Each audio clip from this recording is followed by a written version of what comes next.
पास पैसे की गुरूर, पावर की गुरूर में रहने वाले एक इंसान की जिद ने पार्टी तुड़वा दी और पार्टी कहीं की नहीं रही। पिता मुख्यमंत्री तो बन गए, मुख्यमंत्री के बाद सचिन वाजे, परमवीर सिंह के सहारे सुशांत और दिशा का जो कृत्य किया वो तो किया ही, जिसका नतीजा अभी भुगत रहे हैं, ये तो बात सबके सामने है। अब आते हैं एकनाथ शिंदे पार्ट 2 पर। मित्रों, आज मैं आपको एकनाथ शिंदे के बारे में एक और खबर बता रहा हूं। एकनाथ शिंदे चले थे दूसरे उद्धव ठाकरे बनने के लिए। अभी जब 2024 का 23 नवंबर को रिजल्ट आया, उसके बाद 132 पर पहुंच गई भारतीय जनता पार्टी। शिवसेना शिंदे 56 और 40-45 से ऊपर सीट है एनसीपी अजित पवार को। एनसीपी अजित पवार, जिसको कहते हैं रॉक सॉलिड, पूरी तरह से चट्टान की तरह, चट्टान की मजबूती के साथ भारतीय जनता पार्टी के साथ खड़ी हो गई। 23 नवंबर के बाद मुख्यमंत्री की घोषणा आज 2 दिसंबर तक नहीं हो पाई। अब जाकर के फाइनल हुआ है कि 4 दिसंबर को भारतीय जनता पार्टी की विधायक दल की बैठक होगी और उसमें संभवतः देवेंद्र फडणवीस को मुख्यमंत्री चुन लिया जाएगा। 23 नवंबर की भारी जीत के बाद भी, भारतीय जनता पार्टी की भारी जीत के बाद भी, कुछ लोगों के उकसाने पर या स्वयं से, ये तो एकनाथ शिंदे ही बता सकते हैं, एकनाथ शिंदे ने अपनी शर्तें रखनी शुरू कर दी। मतलब 2019 के उद्धव ठाकरे का पार्ट 2 करना एकनाथ शिंदे ने शुरू कर दिया। Part 2 of Uddhav Thackeray. Bharatiya Janata party को लगने लगा कि संभवतः उद्धव के संगत में जाने के बाद लगता है एकनाथ को भी वो जो शेयर्ड साइकोसिस कहते हैं, टेक्नोलॉजी में एक चैप्टर होता है कि अगर आप बहुत दिनों तक किसी व्यक्ति के साथ रह जाते हैं तो उनके हाव भाव, उनकी प्रवृत्तियां आप में भी दिखने लगती हैं। तो भारतीय जनता पार्टी को लगा कि काफी लंबे समय तक उद्धव ठाकरे के साथ बने रहने से लगता है एकनाथ शिंदे की भी मति मारी चली गई है। और एकनाथ शिंदे ने तय किया कि साहब, हमको फलाना मंत्रालय चाहिए, हमको फलाना मंत्रालय चाहिए। हम तो मुख्यमंत्री रहे हैं, हमने बहुत अच्छा काम किया है, हमारे काम के बल पर हमें विजय मिली है, हमारे कंट्रीब्यूशन को कमतर कैसे देखा जा रहा है। और एक प्रकार से उन्होंने भारतीय जनता पार्टी को समझाना भी शुरू किया और सधे हुए अंदाज में धमकी भी देनी शुरू कर दी।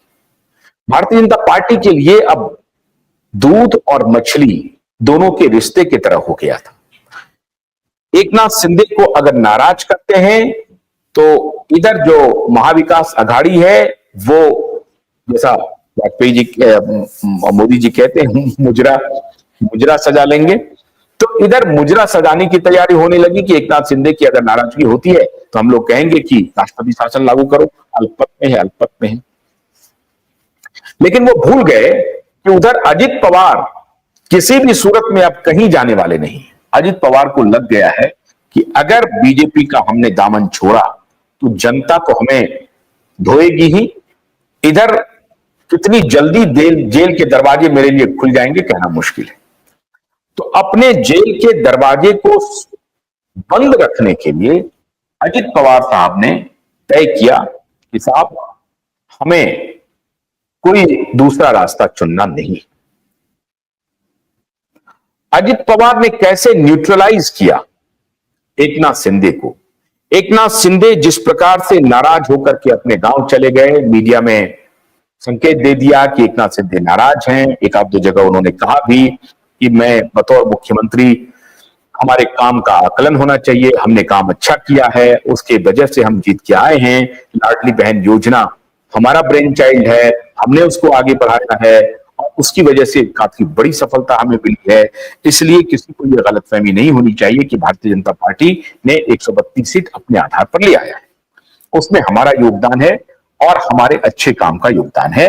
और एक कुशल प्रशासन हमने महाराष्ट्र में दिया पिछले 2.5 वर्षों में, उसका नतीजा यह है कि हमें इतनी मजबूत मेजॉरिटी जनता ने दिया है। ये समझाने की कोशिश कर रहे थे एकनाथ शिंदे भारतीय जनता पार्टी को। भारतीय जनता पार्टी को लग गया कि ये दूसरे उद्धव ठाकरे हमारे लिए हो सकते हैं। भारतीय जनता पार्टी ने तय किया कि एकनाथ शिंदे को नाराज न करने और एकनाथ शिंदे को मनाने, दोनों प्रक्रिया एक साथ चलती रहेगी। लेकिन दूसरी प्रक्रिया उन्होंने शुरू कर दी, और दूसरी प्रक्रिया क्या थी? 132 सीटों वाली भारतीय जनता पार्टी को लगने लगा कि अगर हम अपने तय जादुई आंकड़ा जो 145 का है, अगर वहां हम पहुंच जाते हैं तो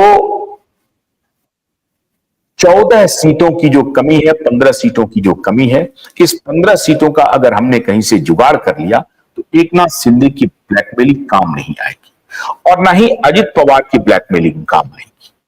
तो ऑपरेशन कमल फिर दोबारा शुरू हुआ, और ऑपरेशन कमल को लगने लगा कि अगर हमें ये दोनों खिलाड़ी इसी तरीके से ब्लैकमेल करेंगे तो हमारा चलना मुश्किल हो जाएगा। तो उन्होंने सारे घोड़े खोल दिए भारतीय जनता पार्टी ने। घोड़े खोलने का नतीजा यह हुआ कि अभी तक जब मैं आपसे बात कर रहा हूं तब तक भारतीय जनता पार्टी का खुद का टैली 132 से बढ़कर के 138 हो गया। अब ये चमत्कार कैसे हुआ? इंडिपेंडेंट जो 16 जीत करके आए हैं, उसमें से 6 इंडिपेंडेंट एमएलए ने भारतीय जनता पार्टी को बिना शर्त समर्थन देने का फैसला कर लिया। शर्त क्या होगी? साहब, उनके सामने प्रलोभन दिया गया होगा, उनको कहा गया होगा कि आप इंडिपेंडेंट जीत करके आए हैं, आप अपने इलाके में कैसे काम कराएंगे? अगर आप सरकार से झंझट लेंगे, सरकार से बगावत लेंगे, और अगर काम नहीं करा पाएंगे तो दूसरी बार आपको डिफेम किया जाएगा कि आप जीत के आए, आप कोई काम नहीं करा सके। और अब उस तरह से कोई डेडिकेटेड कार्यकर्ता या वोटर तो होता नहीं है कि कोई बात नहीं, आपने प्रयास किया, काम नहीं हुआ, फिर भी हम आपको जिताएंगे। व्यक्तित्व पर ऐसे होते हैं, बिरले 1-2 लोग होते हैं जिनको जनता वोट देती है, लेकिन जनता अब कैलकुलेटिव हो गई है। उनको पता है कि भाई हमने अगर वोट दिया है तो 5 साल में हमें क्या मिल रहा है। अगर नहीं मिलेगा तो एक प्रकार से स्वार्थी है वोटर, और वो तुरंत उसको बदल देते हैं। तो इसलिए उन्होंने साफ साफ कहा कि भाई अगर हमें चलना है, आगे बढ़ना है, तो इस विचार से हमको आगे बढ़ना पड़ेगा। मित्रों, आदित्य ठाकरे ने तो पार्टी तोड़ी। एकनाथ शिंदे को वो 2019 की घटना याद आने लगी, और फिर 2022 की भी घटना याद आने लगी। एकाएक एकनाथ शिंदे को लगने लगा कि अगर हमने ऐसे मौके पर, जब भारतीय जनता पार्टी अपने तय 145 विधायकों का इंतजाम कर सकती है, और हमने अगर नाराजगी का कोई भी चेहरा दिखाया तो भारतीय जनता पार्टी शायद हमें दरकिनार कर सकती है। यह भी मुमकिन हो सकता है कि जिस प्रकार से एकनाथ शिंदे ने शिवसेना तोड़ी थी, और जब अभी कहा गया, भारतीय जनता पार्टी ने जब शिवसेना को शिंदे को कहा कि आप क्या चाहते हैं, तो शिंदे ने कहा कि मैं मुख्यमंत्री पद चाहता हूं। उन्होंने कहा कि ये तो मुश्किल है। फिर कहा कि आप डिप्टी सीएम बनिए, तो उन्होंने कहा कि नहीं, मेरा डिप्टी सीएम बनना ठीक नहीं है, मैं मुख्यमंत्री ऑलरेडी बना हुआ हूं, तो मैं अपने बेटे को उप मुख्यमंत्री के लिए पेश करता हूं। भारतीय जनता पार्टी ने यहां भी मना कर दिया, और उन्होंने कहा कि भैया आप ही उप मुख्यमंत्री बनिए, बेटे से बेहतर उम्मीदवार हैं आप, आपका एक लेगेसी है।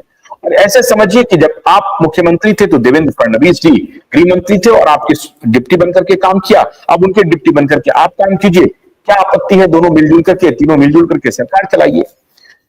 लेकिन शिवसेना के इस शिंदे जी को यह मंजूर नहीं हो रहा था, और उन्होंने नाराजगी दिखानी शुरू कर दी। भारतीय जनता पार्टी को लग गया कि ये हमें ब्लैकमेल करने की रणनीति बना रहे हैं। ऑपरेशन लोटस कामयाब हो गया। मैं आपको अभी ताजा अपडेट दे रहा हूं। 138 विधायकों की टैली भारतीय जनता पार्टी के पक्ष में आ चुकी है, और बाकी का अजित दादा पवार, यह खबर आ रही है, अभी मैं इसकी पुष्टि नहीं कर रहा हूं, लेकिन यह खबर आ रही है कि अजित दादा पवार ने बाकी काम कर दिया। काम क्या हुआ?